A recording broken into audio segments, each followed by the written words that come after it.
Assalamualaikum warahmatullahi wabarakatuh. Bertemu kembali sahabat teman-teman sama panggilan channel sini, dan mudah-mudahan kita semua sehat walafiat juga dalam lindungan Allah Subhanahu wa taala. Amin ya rabbal alamin.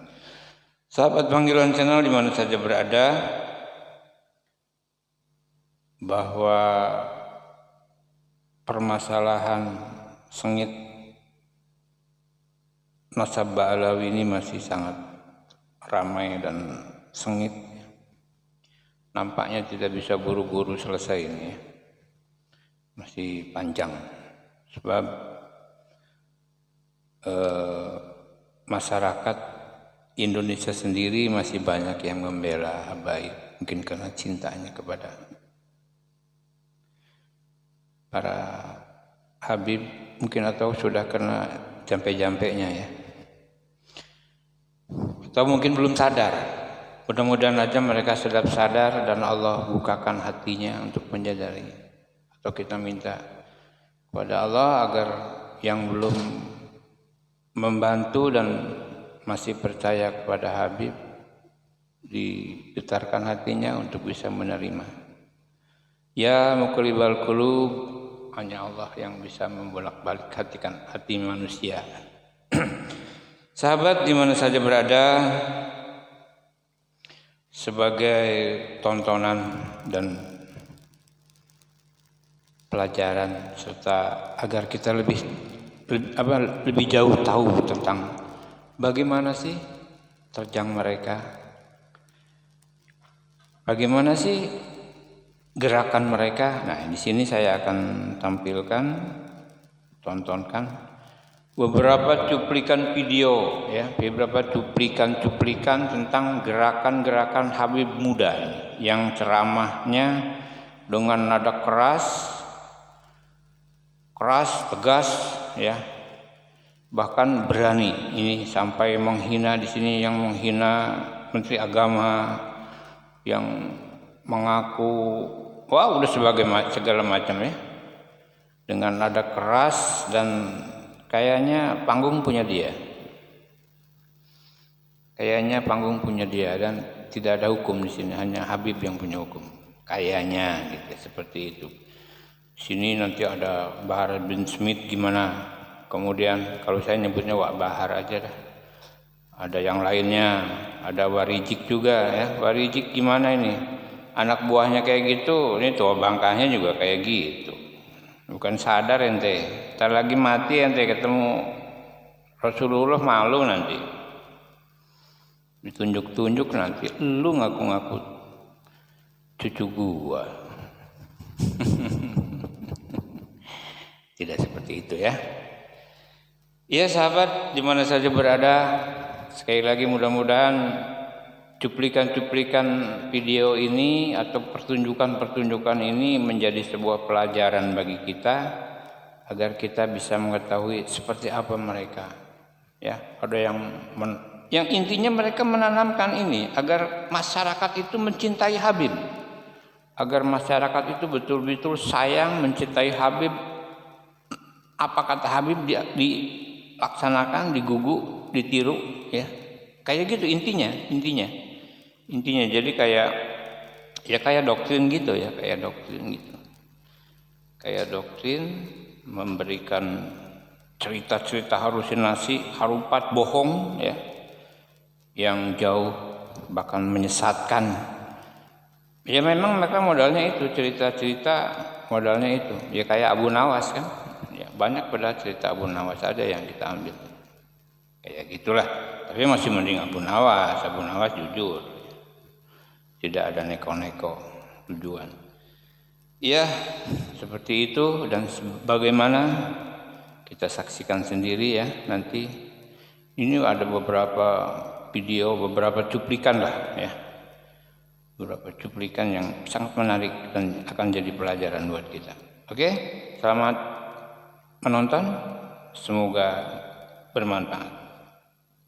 Saya paling agama. Oh, saya menteri agama. Dulu pas lahirnya nggak diazanin, saudara. Dulu pas lahirnya ini digonggongin sama anjing. Makanya nih Yakut nih, kalau Yakut meninggal jangan suruh azanin, panggil anjing suruh menggonggong depan jasadnya, saudara. Saya mau tanya, Yakut dengan iblis sama atau tidak? Yakut dengan iblis sama atau tidak? Saya katakan, hei kalian, ketika Yakut ingin menginjakkan tanah ke Ciamis, Yakut mau datang ke Ciamis, kira-kira terima atau jangan? Terima atau jangan? Terima atau jangan? Betul. Udah mulai belok-belok kiri kanan, saya turun dulu. Nanti kalau saya lurus saya naik lagi, saudara. Betul. NU ada dua sekarang. Ada Nahdlatul Ulama, ada yang kedua NU nasi uduk, saudara. NU nasi uduk, saudara. Perang laskarnya itu dibantai, dibunuh di kilometer 50, saudara. Luka tembak senjata api di sekujur tubuh, dari dada sampai ke perut bekas jahitan, isi perut sudah tidak ada. Luka bakar di sekujur tubuh. Lil mukadzibina ala bi fadlihim man ahabbahum ahabbahullah wa man abghadahum abghadahullah. Mereka diciptakan daripada tanahku, diambil daripada darahku. Celakalah bagi para mereka yang mendustakan kemuliaannya. Barang siapa yang mencintainya, maka Allah pun akan mencintainya, dan barang siapa yang membencinya, Allah pun akan membencinya. Banyak sekarang para abna'ir Rasul, para habaib kita yang dibenci. Mereka di penjara. Oh, kalau habaib ceramahnya keras. Oh, kalau habaib kata. Oh, habaib kayak gini. Mau keras ditangkap di penjara, kacau tidak? Kacau tidak? Saya mau tanya sama orang suka makmur, kenal sama Habib Bahar? Kenal sama Habib Bahar? Cinta sama Habib Bahar?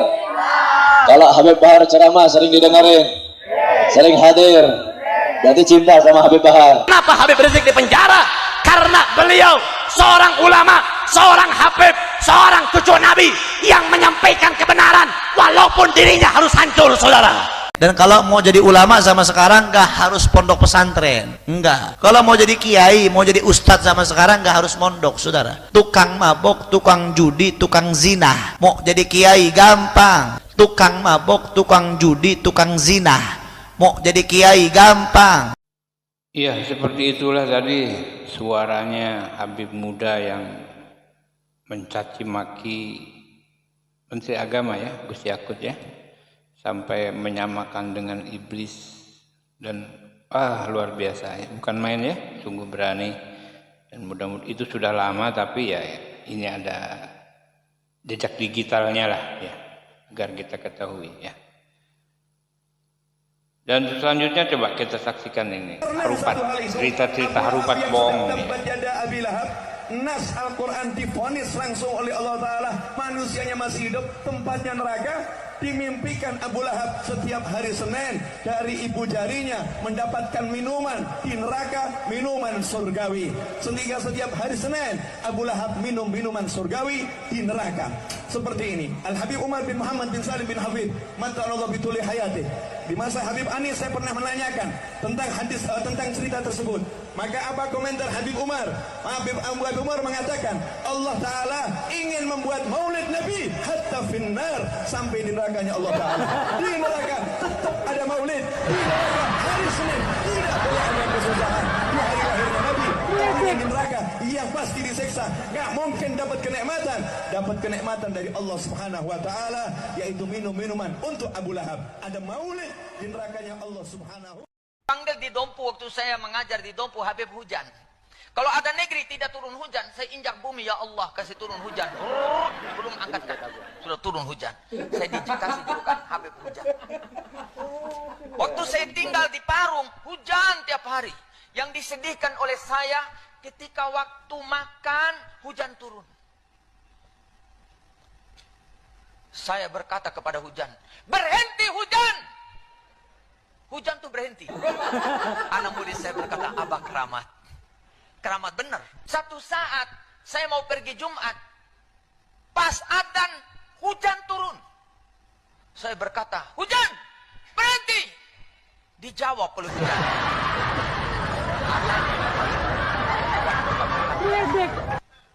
saya diperintah untuk turun, dan kamu diperintah taklif untuk melakukan Jumat. Kalau dulu Imam Ahmad Rifai ketika dia ziarah ke makam Rasulullah SAW, disaksikan dengan 12.000 orang rombongan beliau. Lantas di hadapan pusara Nabi Muhammad dia berkata, fi halatil bu'di ruhi kuntu ursilha tuqabilul arda ani fahiya naibati hadaulatul ashbah qad hadarat. Sebenarnya kalau dulu Imam Ahmad Rifai ketika dia ziarah ke makam Rasulullah sallallahu alaihi wasallam disaksikan dengan 12.000 orang rombongan beliau. Lantas di hadapan pusara Nabi Muhammad dia berkata, fi halatil bu'di ruhi kuntu ursilha tuqabilul arda ani fahiya naibati hadaulatul ashbah qad hadarat famdud yaminaka kay tahdha biha syafati. Dulu waktu saya jauh di kampung saya, tiap hari saya hanya mengirim ruh cinta saya kepada engkau, mencium tanah ini. Sekarang jasad sudah hadir berjumpa dengan jasad, ulurkan tanganmu agar bisa aku cium langsung. Maka itu 12.000 orang menyaksikan tangan keluar dari kuburannya Rasulullah dicium oleh Imam Ahmad Rifai radhiyallahu anhu arbah, dengan disaksikan 12.000 orang yang hadir radhiyallahu anhum ajma'in. Mereka antara mereka dengan Rasulullah enggak ada Tersebutlah sebuah kisah seorang yang istiqamah membaca ini sehingga 300 tahun umurnya. Dia tidak mati sehingga 300 tahun umurnya. Lantas Rasulullah datang kepadanya dalam mimpi dan Rasul berkata, sampai kapan kamu mau hidup? Maka pada esok harinya dia tidak membaca doa laqad ja'akum sampai Rabbul Arsyil Azim, dan pada menjelang maghrib dia nyawanya dicabut oleh Allah Subhanahu wa taala. Jadi ada datangi oleh kiai-kiainya jin. Bener nggak? Rombongan silaturahmi, ganteng-ganteng, bagus-bagus. Bedanya kaki itu, kakinya ada yang kayak sikil bebek, ada sikil angsa, kaki angsa, mirip, tapi bukan pas beda. Ada yang kayak kaki kuda, sesuai gobailnya jin juga mempunyai gobail. Kalau mencorong mukanya bercahaya itu ya kayak manusia lah, luar biasa. Cuma jirimnya lembut. Itu datang ke tempat saya minta ijazah. Jadi datang rombongan ini ulama-ulama jin itu ya. Masya Allah, alhamdulillah. Saya sebetulnya minta ijazah kepada panjenengan Yai. Boten Habib. Saya memang dari Azraq, negara saya, memang sengaja saya datang. Di umur 7 tahun menghatamkan Al-Quran dalam 1 rakaat sholatnya. Bisa kamu ikuti? Umur 7 tahun menghatamkan Al-Quran dalam 1 rakaat sholatnya. La yanam 33 sanatan la lailan wala naharan. Fagil Muqaddam 33 tahun tidak tidur. Tidak siang hari, tidak di malam hari. Orang nanya, ya Fagil Muqaddam, ya Imam, kenapa kamu nggak tidur 33 tahun? Jawab beliau, bagaimana mungkin saya bisa tidur? Lihat ke kanan sorga, melihat ke kiri neraka. Dalam riwayat, melihat ke atas arasnya Allah Subhanahu wa ta'ala. 1 menit lagi. Alhamdulillah, Habib dan saya dan Umi dan adik dan istri telah meminum darah Rasul sallallahu alaihi wasallam sebentar tadi. Sallu ala Nabi Muhammad. Subhanallah. Ini sahabat-sahabat taubat yang terhormat, dalam keberkahan Allah Subhanahu wa taala. Inilah sejumlah cerita dongeng yang sering disampaikan oleh orang-orang yang mengklaim sebagai sufi atau keturunan Nabi Sallallahu Alaihi Wasallam. Kami seringkali menemui cerita-cerita yang semacam ini, dan kebanyakan dari yang menceritakannya mengakui sebagai keturunan Nabi Sallallahu Alaihi Wasallam. Namun yang menarik adalah bahwa para ustadz yang seharusnya mengajarkan tauhid dan menjauhkan dari perbuatan syirik, bid'ah, dan khurafat malah turut serta dalam menyebarkan kisah-kisah semacam ini. Ketika mereka menceritakan cerita semacam itu, kadang-kadang ada riwayatnya, tapi tidak semua cerita memiliki dasar yang kuat. Ini membuat kami merasa prihatin, karena agama kita bisa rusak jika hal semacam ini terus berlanjut. Setiap orang bisa membuat cerita tanpa batas. Namun, dakwah sejatinya seharusnya mengutamakan Al-Quran dan Sunnah Nabi Sallallahu Alaihi Wasallam sesuai pemahaman para salafus salih yang tidak pernah mengisahkan cerita-cerita semacam ini. Apa manfaatnya menyebarkan cerita-cerita yang belum tentu kebenaran? Ini tidak akan menambah keimanan, Tidak seperti kisah-kisah Nabi dan para sahabat yang dapat memberikan inspirasi dan memperkuat keimanan kita kepada Allah Subhanahu wa taala serta kasih kita kepada Nabi Muhammad SAW. Mereka adalah teladan bagi umat Islam dan cinta mereka kepada Nabi sangatlah kuat. Bahkan hingga mereka rela mengorbankan nyawa. Sebenarnya, menyebarkan cerita-cerita semacam ini dapat dilakukan oleh siapa saja, bahkan anak-anak sekalipun. Namun kita sebagai umat Islam yang dihormati oleh Allah Subhanahu wa taala harus bijak dalam menerima dan menyebarkan informasi, terutama yang berkaitan dengan agama. Dakwah-dakwah seperti ini yang sering disampaikan oleh kelompok sufi, para habib-habib gadungan, terkadang berisiko merusak akidah dan citra agama Islam. Agama Islam didasarkan pada dalil-dalil yang kuat, bukan dongeng belaka. Meskipun ada kisah-kisah dalam sejarah Islam, seperti kisah Nabi Musa dengan Nabi Khidir yang memiliki riwayat yang jelas, bahkan terdapat dalam Al-Quran. Tidak semua cerita dapat diterima begitu saja. Oleh karena itu, mari kita berhati-hati dalam menyikapi dan menyebarkan informasi agama. Jika video ini bermanfaat bagi Anda, jangan ragu untuk memberikan like, subscribe, dan komen ke channel Ingin Taubat. Barakallahu fiik. Juang di jalan Allah, jangan pernah pantang mundur, jangan berhenti sampai mati, jangan mundur walaupun harus hancur, tetap berjuang di jalan Allah, sampaikan kebenaran untuk mewarisi perjuangan Nabi Muhammad SAW. Banyak yang maksiat sama sekarang bukan cuman orang yang bodoh yang nggak paham agama. Maaf saudara, maaf, orang yang bodoh jauh dari agama, nggak paham agama, maksiat masih bisa dikatakan wajar. Kenapa? Karena dia nggak paham agama. Ini yang bermaksiat bukan orang nggak paham agama, dia paham agama, dia paham bagaimana halal haram.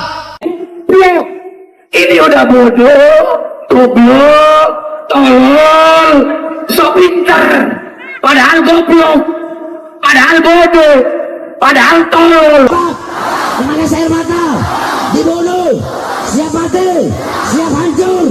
Allah. Di Habib Bahar sering bilang, belajar sama satu Habib, sama ukurannya belajar dengan 70 kiai. 70 kiai. Di tubuh Anda mengalir darah Rasulullah. Ya, di dalam tubuh saya mengalir darah Rasulullah. Kenapa?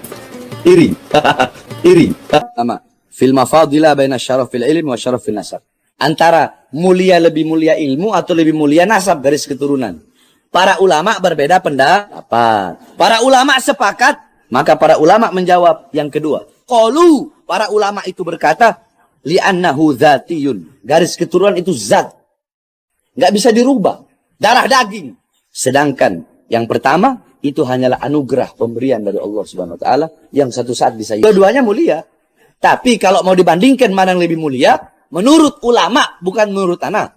Para ulama sepakat, para ulama berbeda pendapat. Adilu syai', tidak ada sesuatu apapun yang bisa mengunggulinya dan lebih utama dari yang membenci kami, menzalimi kami, mengkriminalisasi kami, ahlul bait, anak cucu Rasulullah, engkau sakiti, engkau salimi, engkau celakai. Kalau di akhirat akan Allah bangkitkan engkau bersama orang-orang Habib, walaupun Habibnya jahlun, maksudnya bodoh kata Iwan, itu ukurannya perbandingannya amat 70 kiai yang alim. anak aja Habib, cucunya Nabi Muhammad, anak cucunya Nabi Muhammad.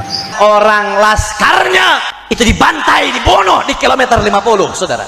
Luka tembak, senjata api di sekujur tubuh. Dari dada sampai ke perut bekas jahitan, isi perut sudah tidak ada. Luka bakar di sekujur tubuh. Lihat bagaimana perjuangan Habib Rizik.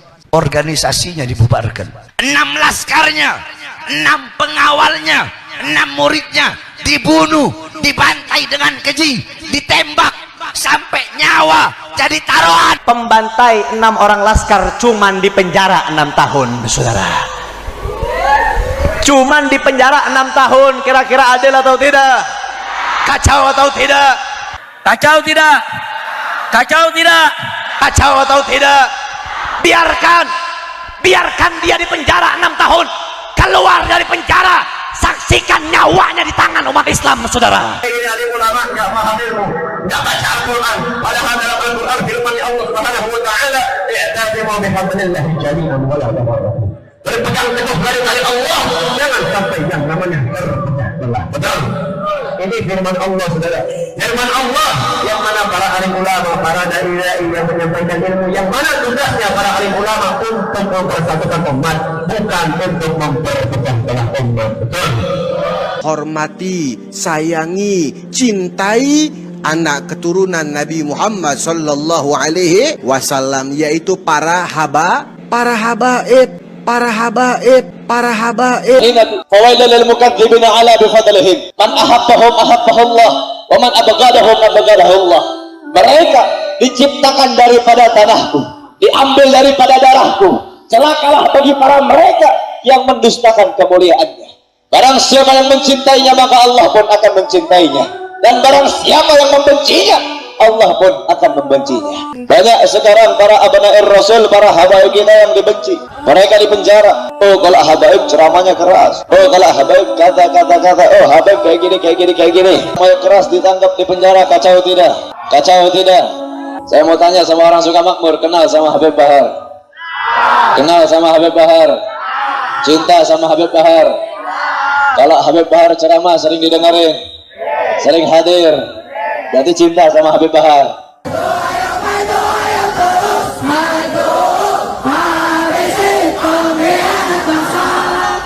Ditembak, menangis air mata, dibunuh, siap mati, siap hancur.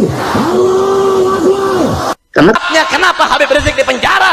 Karena beliau seorang ulama, seorang habib, seorang cucu Nabi yang menyampaikan kebenaran walaupun dirinya harus hancur, saudara. Yahudi pesek mau fitnah habaib, tengok unyil, gua kepret masuk kuburan lo. Siap bersama habaib, siap dukung Ba'alwi, siap sikat begal-begal nasab. Takbir. Saya tantang para begal nasab. Hei Yahudi pesek, gua kepret lo. Iya sahabat panggilan channel yang masih setia tentunya, semoga tontonan tadi jadi tuntunan, jadi pelajaran, jadi pengalaman, bahkan jadi satu wawasan yang bisa kita manfaatkan agar kita bisa lebih berhati-hati kepada anak kita, terutama cucu kita kalau yang punya cucu, sanak keluarga dan yang lainnya, agar mereka tidak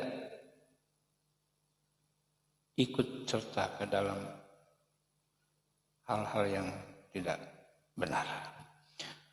Kemudian kita juga mari berdoa bersama kepada para rekan-rekan kita, sahabat kita, para santri atau muslimin yang masih setia kepada para habib.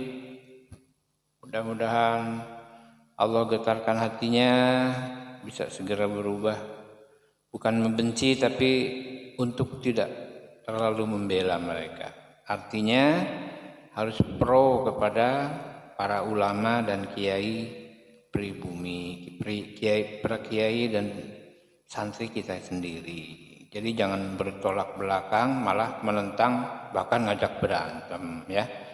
Tidak seperti itu, tapi kalau membantu bersama, apapun yang terjadi kan nanti kita bisa antisipasi dengan segala kemungkinannya, ya.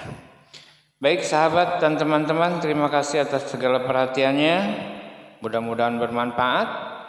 Dan apabila ada beda pendapat atau beda pengertian dari apa yang tadi saya sampaikan atau saya tontonkan, silakan Anda punya hak untuk memberikan komentar dan saya menunggu komentar Anda. Terima kasih atas segala perhatiannya. Mudah-mudahan bermanfaat. Wabillahi taufiq wa hidayah. Wassalamualaikum warahmatullahi wabarakatuh.